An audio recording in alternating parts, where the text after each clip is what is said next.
welcome back to my channel. I'm really excited for today's video. I have an updated makeup empties to share with you guys. If you are new to my channel, you may not know that I separate my beauty empties, so skincare, hair care, body care. I separate those empties from my makeup empties, and I like to track my makeup empties individually or separately so that I can track how quickly or how not quickly I'm going through my makeup. I also track the dollar value of the amount of items that I used up. And last year I used up, it was either 95 or 97 makeup products, whether it be full-size makeup products or deluxe size, and my goal is to hit 100 this year.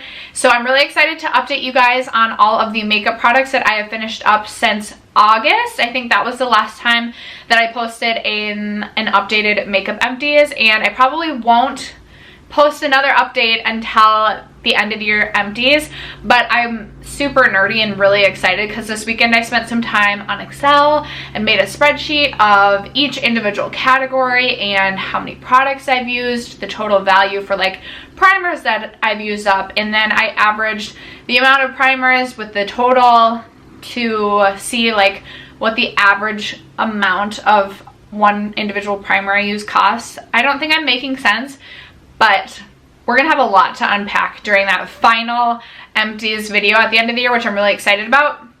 Today, we are just talking about the 18 products that I've used since my last update. So if you're interested in seeing what products I've used up, as well as kind of some mini reviews on them, and then to hear kind of where I'm at in terms of my goal of 100 empties, stay tuned. First, if you haven't subscribed to my channel yet, I would love if you would consider subscribing before you leave today. I do lots of project painting videos on my channel, and I also just love to chit chat about makeup. So if you love either or both of those things, I would love if you would subscribe before moving on. And other than that, let's just jump into the video. Alright guys, I have my box of empties here, and I want to preface this by saying, so I finished 18 products, and I feel like a lot of the items that I finished were really, really high dollar value items. So I felt like when I added up my total for the dollar value of products that I used up, it was really high. So let's start, and we'll go category by category. I've been finishing up so much primer this year, and I will say this year has really caused me to, or challenged me, I think is a better word, to kind of think about how I can repurpose products that aren't working for me in maybe their intended way, but how can I repurpose them to still get my money's worth out of them. One of my subscribers suggested for shimmery primers to mix them in with lotion if I wasn't loving them on my face, and another subscriber recommended my Ulla Henriksen Banana Bright Primer if I wasn't loving it as a primer, to use it as a moisturizer. And that worked really well for me, so I started doing that with my Dominique Cosmetics JD Weighty Primer. I've been using that as a moisturizer because I wasn't loving it as a primer. So I feel like I've gone through a lot of primers this year because I've been using them not just as a primer, but kind of finding other ways to use them as well. So just bear that in mind when I talk about the amount of primers that I've used up, as well as when we get to the end of the year and you see that I've used up 20 primers and you're like, girl, what the heck? Alright, so we're going to start with primers, and I have 4 more that I finished up. So first I have this one from Touch in Sol. It is their Pretty Filter Glassy Skin Balm, and I ended up using this as a primer. I swear somewhere, oh yes, in parentheses on the back it says primer. So I kind of use this as a moisturizing primer. Sometimes I would use this as a primer, sometimes I would use it as a glowy moisturizer. This was a really, really glowy product, and I liked this in the beginning, but this is one that when I was consistently using it, I kind of realized it wasn't my absolute favorite, and it wouldn't be something that I would repurchase. The full retail value of this is $23. I also had a little mini of the Banana Bright face primer, and like I said, I use this as a moisturizer because I just was not loving it as an actual skin primer. There is 0.5 fluid ounces in the mini or the deluxe size sample, which is half of a full size. So in terms of dollar value, I'm counting this as $17.50, which is half the price of a full size. Not something I would repurchase. I also finished off this little deluxe size of the Smashbox Vitamin Glow Primer. I had 2 little samples of this. This was really nice and hydrating to the skin, but again, not necessarily what I'm looking for in terms of an actual primer. So this isn't something I would purchase in the full size primer bottle. But it was a nice moisturizing step to my morning skincare routine. And what I did for the dollar value of this is I took the amount that is in here, which is 0.24 fluid ounces, so basically a fourth of a full bottle. I took the price of a full bottle divided by 4. I do love some basic math, and the total I am counting this for is $8.33, which is crazy.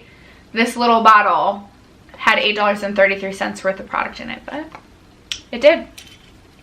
And then finally, I finished off my Kaja Dream Puff, I think it was called, Dream Puff Radiant Mousse Primer. I never should have bought this. This retailed for $19. I know it was on sale. I don't even know if you can still get this, but I would not recommend this. This was like the weirdest consistency ever. It basically was just like almost like a moussey body shimmer, and that's how I ended up using this. I did not use this as a primer on my face. This was in my 20 and 20 project pan. I'm very, very happy to be done with this. I finished this like right at the end of the summer. It was like one of the last warmer days that we have. We've had some warmer days sprinkled in, but like it's not the summer anymore. One of the last days of summer, I finished this off, and I was so happy that I did. I could tell I was getting close to the end, but I was like, oh, what if I don't finish this in the summer? I'm not going to use this on my face. So I'm really happy to have that out of my collection. Finally, I finished off 3 foundations. I feel like I've been really slow going on foundations this year. One of the reasons is because I've purchased so many foundations this year and have been testing so many foundations and just trying to like rotate through my foundation collection. And I have not used much foundation this year, whereas last year I think I finished off at least 8, if not 14. I always forget if it was 8 or 14 foundations, but I finally finished 3 foundations off. I feel like I was getting close to the end of all 3 of these, and then they finally all just kind of finished off one after the other. I maybe have like 2 more foundations I'll finish before the end of the year, but it's not been my best showing in terms of foundation finishing for this year. But I did finally finish off my Laura Mercier Tinted Moisturizer. This was the illuminating version. I don't know if they make this anymore, which breaks my heart because this is so beautiful. But if you did love this tinted moisturizer and you're looking for a similar alternative, I recently picked up the Smashbox Halo, which is also a very glowy, not very glowy, but a glowy tinted moisturizer. It is such a stunning product, and these two are very, very similar in my opinion. So if you love this and you can't get your hands on it, I would recommend checking out the Smashbox Halo. The Laura Mercier Tinted Moisturizer is very expensive, $47. If you caught my most recent whole collection project pan, then you know I finally finished off my Wander Beauty Nude Illusion Foundation, and thank goodness, because this was not a favorite of mine, but I had committed so many bad makeup days to this foundation. Not necessarily, but it just, I never loved the way my skin looked with this foundation, but I was committed to finishing it because by the time I realized I really didn't like this foundation, I was already like halfway through. So happy to move this out of my collection. This one was $40. And then another really high priced foundation, this YSL All-in-One Glow Foundation, retails for $47, and I finished this up. This is another one that I really liked when I first started using it, but when I started using it consistently, like multiple days in a row, I realized it wasn't my absolute favorite, and I think the reason is because it doesn't totally set down. So I just noticed a lot of transfer with this one. I definitely prefer the Radiance Awakening foundation, and I am really interested in trying the YSL All Hours foundation, so this wouldn't be a repurchase for me. I do think it's pretty, but again, I have just really been in love with that Smashbox Halo Tinted Moisturizer, and this offered more coverage than a tinted moisturizer, but this just wouldn't be a repurchase for me.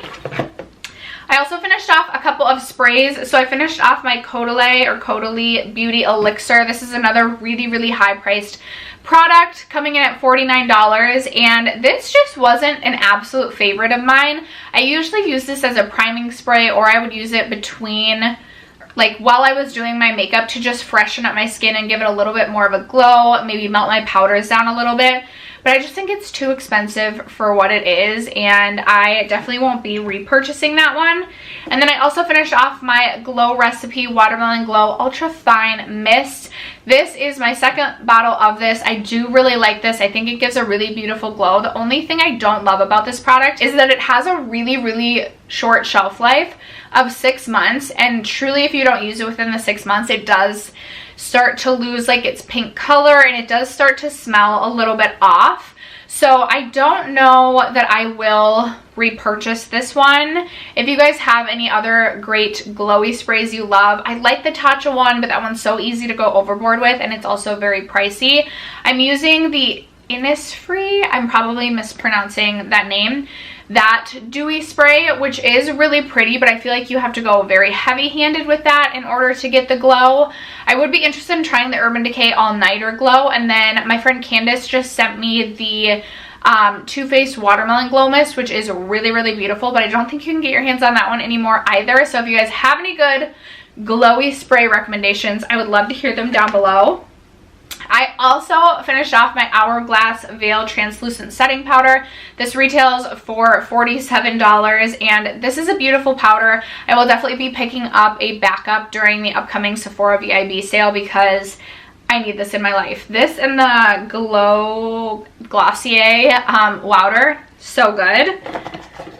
I did finish off 2 mascaras. So I finished this one from Butter London. This one was so old in my collection. I believe this was a tubing mascara, but I could be wrong. This was their Power Up mascara, and I actually did really like this. It does retail for $20, and it wasn't like my absolute favorite of all favorites for high-end mascaras, so I can't see myself repurchasing this, especially because it's harder to find. Like, I don't know where you could find this other than online. But it was nice. And then I also finished up the CoverGirl Exhibitionist mascara. This retails for $11.99, and I know a lot of people love this. I know a lot of people compare this to the Too Faced Better Than Sex, I think because of the wand, but this just wasn't my absolute favorite mascara. I definitely have other mascaras that I prefer over this one. That's what the wand looks like, very reminiscent of the Too Faced Better Than Sex.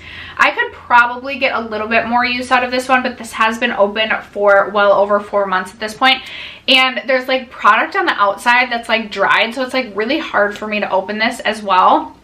I don't know, I could see why people like this mascara, but for me it didn't turn into a favorite, and I will not be repurchasing. I finished up finally my Tarte Shape Tape, and I purchased this like when Tarte Shape Tape first came out. It was only like $22 or $23 instead of the $27 it is now. And this is finally done. I didn't take the stopper out because I just do not care enough. And I don't love this concealer. Definitely not a favorite. Not one that I personally would repurchase for myself. I could see why people like this. It's very full coverage. It's just a little bit too heavy and a little bit too dry for me.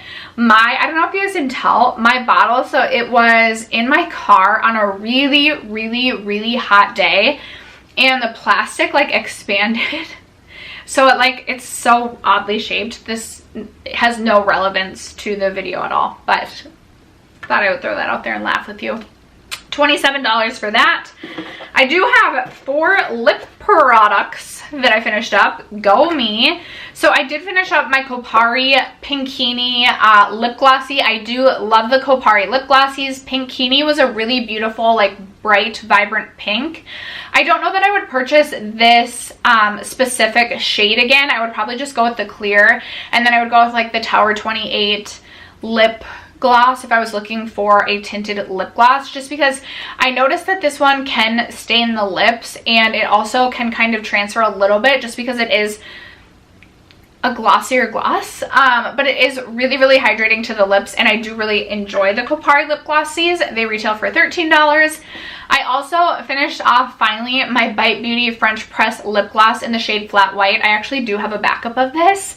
I think it's a beautiful cool toned gloss, and I'm really glad that I finally finished this off. This was going in a previous project pan earlier this year, and I didn't quite finish it off, but I finally put my head down, put my lips on it, and finished the gloss off. I also finally decided to just put my head down and finish up this little mini Fenty Hot Chocolate Gloss Bomb. It does look like there's some left on the bottom, which I could get a spatula and scrape out, but it's not that big of a deal to me. I have so many other glosses in my collection to get through, so I'm just counting this one as done. And then I also flew through this little mini Ilia Balmy Gloss Tinted Lip Oil. This I got as a point perk, and I was really interested in picking up a full size of this before I had tried the mini, because I was going to do like a full dedicated video to Ilia, but I found their products are really hit and miss for me, so I don't know that I want to continue to buy things that I'm not 100% interested in, just because I have had some products that just really don't work well at all for me, and then others that I do love. This tinted lip oil I didn't think was bad, but it also wasn't the most hydrating lip oil for my lips. I definitely prefer the Lila B lip oil. I love the Kosas lip oils. I like the Tower 28 glosses. I think they're really, really hydrating. I like the Kopari, and I just wasn't a huge fan of this, so I decided to just finish this off, count it as an empty, and be done with it. I didn't come up with a price for this one, I just realized. I'm just going to count this as $2 because I'm lazy and I don't feel like actually doing math right now to figure out how much this would actually cost. So a little mini sample, we'll go with $2. And then the final product that I finished off, this dried up on me. This is the Galactic Black Noir Precise Eyeliner. I've gotten a lot more into, not necessarily like a cat eye wing, but using liquid liners to tight line. And this one had been in my collection for such a long time, so old. So I went for this one first, and this has definitely dried up on me, so I'm counting this as an empty. I am just starting to dabble with liquid liners, so I don't really know like my preferences versus like what I do and don't like. So if you guys have good recommendations, let me know. I don't think I would repurchase this just because Galactic's a little bit harder to get your hands on. I'm sure I got this in a beauty box of some kind back in the day, but these do retail for $20, and I am really excited to move a liner out of my collection because my liner collection feels like it's a little bit out of control. And after that, we have an empty box. I do have some like empty samples at the bottom of this, but I'm not counting them right now. I don't know how I'm going to count these at the end of the year. I've just been trying to get through these. We'll worry about that another day. Let's talk numbers. Let's talk about where we're at in terms of my goals for the end of the year and for this year as a whole. I feel like I need a sip of coffee first. You guys, I went to Hobby Lobby yesterday, and I purchased this like bench table so I can finally do get ready with me is a little bit easier, which I'm super excited about. I feel like one reason, I'm gonna show you guys this. One reason sorry, my makeup is so muddy today. I was gonna remind myself not to like turn to the side. Don't make fun of me. One reason, there's many reasons I don't love get ready with me's. One, they take forever to film. Two, I'm very self-conscious about how I do my makeup. Prime example, but also like the thought of you guys watching me blend my bronzer and like my arm jiggling while I like aggressively blend. Like I do my makeup so aggressively and I just can't do it any other way. It's just like I do everything in life very aggressively and my makeup is not one. So those are two reasons, but the other reason is this is the desk. This is just like a little, very little side table that I would use to film my get ready with me's on. I've only filmed one in this house, and this was the table that I used. I do have a desk for my computer. I do have a desk vanity, but the thought of like moving those things over to try and film, like I'm just not gonna do that. So I finally picked up this bench that's gonna be perfect for filming get ready with me, is because I do love a good get ready with me. Like I personally love every morning when I get ready for work, I just turn on a get ready with me and I just sit and it feels like I'm chit-chatting with a friend. So I do want to film more get ready with me's on my channel, but this has been holding me back. Again, this has no relevance to this video at all, but thanks for that quick PSA. Okay, let's talk goals. So like I said, my goal is to have 100 makeup empties by the end of the year. This is just to really get myself to, I have brought a lot of makeup into my life, especially this year it feels like. But the reason I'm setting goals for makeup empties isn't to be wasteful with my makeup and try and like overuse products, but it's just to set myself a goal to actually use up some of my makeup rather than just half using something and then buying something else and just forgetting about my half used makeup product. It's just to give me that motivation to still be cycling through all of my products and really trying to use up what I have instead of just always having the most makeup. So I gave myself a goal of 100 empties. The last update, I was at 65 makeup empties. I've used up 18 products since then, putting me at a total of 83 makeup empties on the year, or so far this year. Why can't I ever speak? Putting me at a total of 83 makeup empties. That means I only have to use 17 more makeup products or finish up 17 more makeup products before the end of the year. I already know I have a makeup spray that is almost out. I have a primer that will be out in the next couple of days, another primer that'll be out in the next couple of days. I'm sure there'll be some mascaras. I am very confident that I will hit this goal. I hope I'm not jinxing myself, but I'm very confident I will hit my goal of 100 makeup empties, and I will be so proud of myself. That being said, I also just want to talk numbers, and I've said in the past videos this year, the actual dollar value isn't as important to me this year as it was last year. I kind of got to thinking, and it's like, okay, I could use up 100 makeup items and they could all be from e.l.f. So my total value for the year used up could be like $300 because it was all super low cost makeup. It didn't cost a lot of money. Or I could use up 100 makeup products and they could all be from Pat McGrath. This is just a hypothetical situation, but then I would have thousands and thousands and thousands of dollar value. My dollar value used up would be thousands and thousands and thousands. So really I'm focused on that 100 makeup empties goal, but I just think it's fun to track the dollar value as well. So as of the last update, I had used $1,137.97 up worth of makeup. Since my last update, I used up $431.49 worth of makeup, putting me at a grand total of $1,549.46. So if you guys have heard of the like reverse rouge, where you try and use up over $1,000 worth of makeup, I have hit reverse rouge, which is really exciting. It would be awesome if I could do like double reverse rouge and hit it twice, so get to $2,000. I'm not as convinced I'm going to get there, but last year I had used up $1,664.88 worth of makeup, so I am only $115.42 behind my last year end of year dollar value used up. I feel like that was a lot of numbers just like vomited at you guys, so hopefully that makes sense. But that is where we are at for the year. I hope that you guys enjoyed this video. I know I'm very excited to share all of the data with you at the end of the year, and share like within each category, like how many primers did I use up, how many foundations did I use up. I'm really excited for that video. So that is going to wrap it up for today's video. Thank you guys so much for sticking around to watch today's video and for supporting my channel. I would love to hear from you in the comments down below. How much makeup have you used this year? Are you tracking your empties? Are you tracking anything like that? And if you are, I would love to hear where you personally are at. Thanks again for watching today's video, and I will catch you in tomorrow's. Bye.